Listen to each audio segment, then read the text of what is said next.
Hello everybody, welcome to JLABTV. I'm JLAB and this is Football Manager 2016, the unemployed challenge. And while I'm leaving behind a legacy at Macclesfield Town, which will probably be remembered for a very long time, I want to help this team build. I want to build this team up and make them into a good Premier League side before I leave them, and to ensure that if I was to leave, they are still in the Premier League and not being relegated.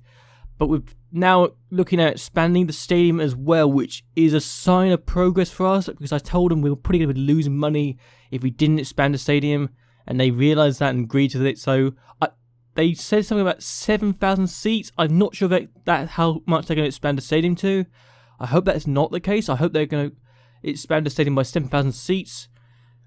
But that's a small thing to come. It's in the planning stages, as is the youth facilities improvements. I'd like to improve the training facilities as well, but that's not going to happen as of right now. I've also managed to convince the board to give me more money for transfers, which is why I got £7 million in my budget, and now a wage budget of £442,000, which is definitely improving the players' quality. I'm going to look at the transfers in a bit, but first and foremost, we're going to go through the busiest period in the playing era, the playing part for Macclesfield Town, December and January, where we played 15 matches. Let's see how we got on in those 2 months. Our first game of December was away from home against Norwich City, and we took the lead when Malumbi found Cooper in the 14th minute of the game to give us a 1-0 lead for his third of the season. But 16 minutes later, we found ourselves conceding an equaliser when Gonzalez found Andrande, and he was not going to miss from that effort for his fourth of the season. However, our game became a bit more difficult when Kuchir found himself game booked twice in 2 minutes, this being his second yellow card to reduce us down to 10 men, and it was not our day. And it was in the 60th minute of the game that Yadlin managed to score to make it 2-1 to Norwich City to give them all 3 points with his first ever goal for the club.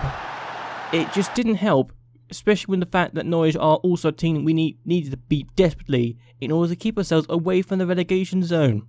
Our next match was in the Capital One Cup quarter-final against Newcastle at home, and we found ourselves going 1-0 up in the 39th minute of the game when Wallace scored with that effort for his 7th goal of the season. But just 3 minutes into the second half, Newcastle found themselves equalising when Arnett found Krieshin, I think is how you say his name, and he scored his 3rd of the season. But we were not going to be denied. In the 75th minute of the game, Lucas found Booty, and Booty played it in the middle for Borisov to score his 7th of the season, and the goal that sent us through to the semi-final of the Capital One Cup for the very first time, where we'll be facing Arsenal.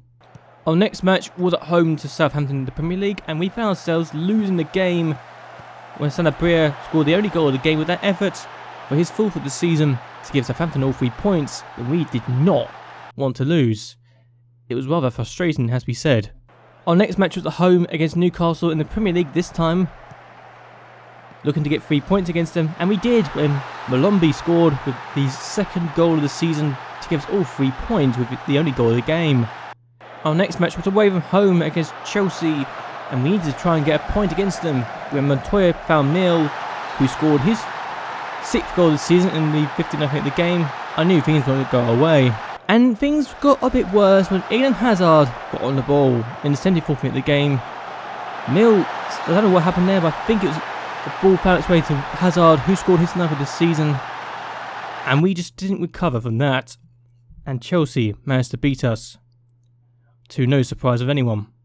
Our next game was away from home against Watford, and we found ourselves going behind when Guimaraes scored an own goal in the 14th minute of the match. But in the 70th minute of the game, we found ourselves getting the last goal of the game and equalising when Meska played it in for Preston, and Preston scored his 1st goal of the season. It was now Boxing Day, and we were going to play Manchester City away from home, and Odegaard scored the opening goal of the game with his 5th goal of the season. And things got worse for us in the second half, 53 minutes in, Raheem Sterling played the ball in, and Malcolm managed to make it 2-0 with his 8th of the season. And just 6 minutes later, it was 3-0. Jose Gaya found Sterling, he found Thiago Maia, and Thiago Maia was not going to miss that sort of effort. The last game of December was away to Liverpool, and we took the lead, surprisingly enough, when Cooper found Meska And Mesko scored in the 25th minute of the game to give us hope. And then Babacar arrived to score his 3rd goal this season and Liverpool's equaliser. But it was in the 73rd minute that he really killed us. Isca had a shot saved. Klein found Babacar, who scored his 2nd of the game. And then a minute later, Henderson found Isco, he found Coutinho, he found Babacar, who scored his hat-trick. We had been absolutely dismantled by Babacar in the 2nd half. How frustrating that was. It was the first game of January and it was minus 10 degrees, but we conceded a penalty in the 16th minute of the game and Andrea Bellotti was going to take it. But did he score? No. Ramirez saved the penalties, but it didn't stop us from losing the game because JLAB scored with that header for his 2nd of the season. Not what we were looking for. We found ourselves having a bit of an injury crisis before going into this game, but Cooper found Owen and he found Borisov to give us the lead and to give me hope that our injury crisis at centre-back wasn't going to hinder us. Unfortunately, Birmingham equalised in the 33rd minute of the game when Kennedy found Djuric, who got his 8th of the season, before Birmingham got the winner when Goss scored with that effort for his 1st ever goal for Birmingham City and to knock us out of the FA Cup in the 3rd round, to really condemn us a humiliation and to show that our injury crisis at central defence was going to hinder us. So then we had ourselves a Capital One Cup semi-final match against Arsenal and Kuzduk scored the only goal of the game in the 73rd minute of the 73rd minute of the match for his 1st of the season and to give Arsenal the win in the 1st leg at our ground. But then we went to West Brom and Prune scored the opening goal of the game at West Bromwich Albion, and in the 44th minute of the game we found ourselves going 2-0 down when Otone scored his 4th goal of the season against us and his 15th overall. In the 59th minute of the game we found ourselves going 3-0 down. Prunes crossed it in to find Carrillo for his 3rd of the season. Before the 83rd minute of the game we found ourselves going 4-0 down. James Wilson scoring with that effort for his 13th of the season to condemn us to our worst ever defeat in the Premier League. How humiliating.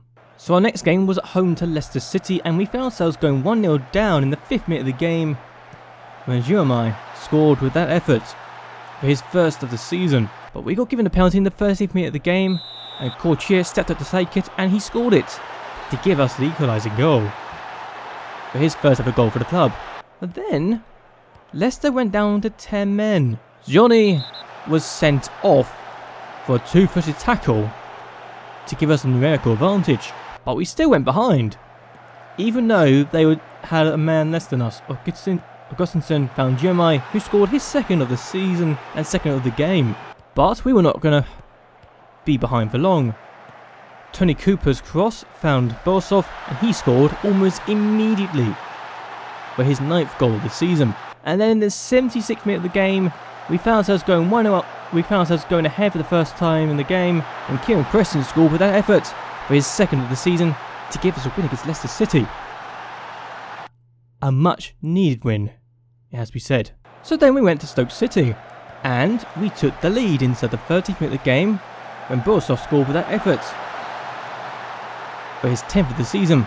And 7 minutes later it was 2-0 to Macclesfield Town when Cooper played this delicious ball and Borisov scored a similar goal to his 1st for his 2nd of the game and 11th of the season. But just 2 minutes later Stoke were back in the game when Kiyi scored with an open goal at his mercy for his 16th of the season. And in the 61st minute of the game, the man that's caused me trouble in the PES series a lot, Origi, scored to make it 2-2 before 3 minutes later he scored again. Origi with that effort to make it 3-2 to Stoke City. After being 2-0 up, we're now 3-2 down. But 3 minutes later, it was 3-3 when Cooper played his cross in to find Meska, who scored his 5th of the season to give us a share of the spoils. It was in the 2nd leg of the Capital One Cup. That was our last game of January, and Robertson played in for a bad who scored the only goal of the game to give Arsenal the 1-0 win and a 2-0 win overall to send them through to the Capital One Cup final.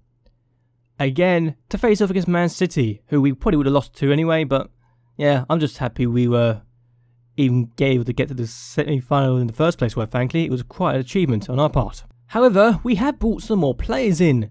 Sergio Ferreira is one of those players we brought in, and I think he's a very talented player. I'm very happy I brought him in, quite frankly. So, being able to buy this guy for £3.9 million, I think it was? Yes, £3.9 million. I think is a good signing. I really needed to make a good signing because we just had an injury crisis at central defence at the time. And even if he's being paid 37 grand a week until 2028, I will get money back if we get relegated because he's got relegation release clause. I will not accept anything less than that. We've got another central defender though for £1.8 million.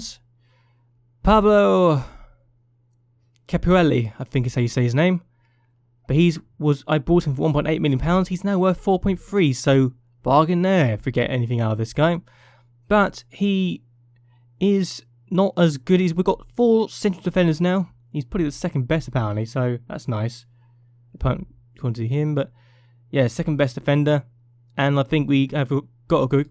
But Frederic Coutinho is the last signing and perhaps my best one to date because he's a very good Premier League midfielder who can play in both roles I use in my team. Deep line playmaker and advanced playmaker, so that's good for me. Now I just need to make sure we can actually get wins now and that this guy can actually play because he came in, he got injured before he arrived due to damaged foot, which was really annoying. But he's now back and I'll be starting him as soon as possible when we have our next game. But at the moment we are currently in the relegation zone. Boo! But we've got 4 points in the last 2 matches, so that's a positive there. And we have lost, even if we only won 2 of our last 9 matches and gotten 8 points in the last 11 matches, that's a bit bad. But we had Man City, Liverpool, Chelsea, Tottenham, and a few other big teams as well. Though Southampton, I'm still annoyed I lost to, and I'm still annoyed I got destroyed by West Brom. But we can recover from this. I'm certain that with the players I brought in, they can help us recover. If we beat Swansea, we can go above Wednesday, who won their last match, which is why we're down here in the first place, honestly. And we just need to really recover and do ourselves justice. If we win, and this is a big if, a few more, I think we can win at least 6 or 7 more matches. If we win those, we can get ourselves away from the relegation zone, which would be very handy indeed. If only we can do that and actually survive. It'd be nice to survive in our first Premier League season, but we've got 14 games left to survive and to ensure that we are in the Premier League for the second season running and to get ourselves more money. Yay! But I am going to end this video here. I hope that you have enjoyed this video. Hope you like and favourite this video. It will really help me a lot. So anyway, until next time, goodbye and well, good night.